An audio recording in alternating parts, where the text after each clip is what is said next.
I'm watching the footage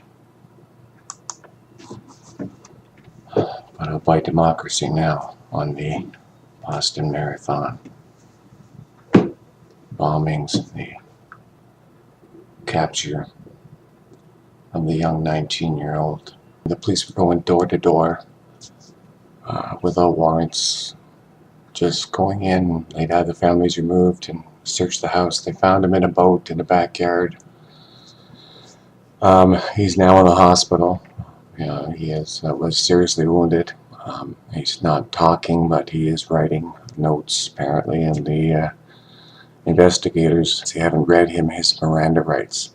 They're using an exception that allow them, under public safety concerns, to not read the Miranda rights, which means he doesn't have a lawyer, he doesn't have the right against self-incrimination.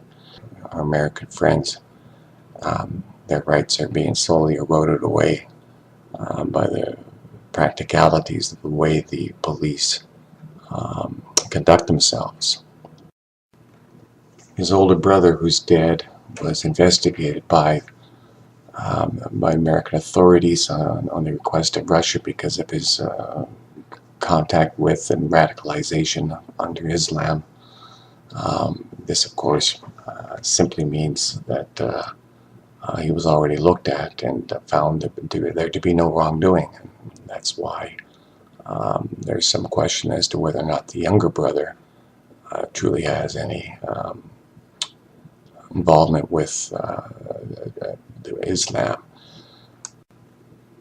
It should be noted that the press has made many mistakes. CNN came out, and the press, everyone is saying that he's a Muslim terrorist. You see, if you're Muslim and you do things like what was done at Columbine, then you're a terrorist instead of a criminal.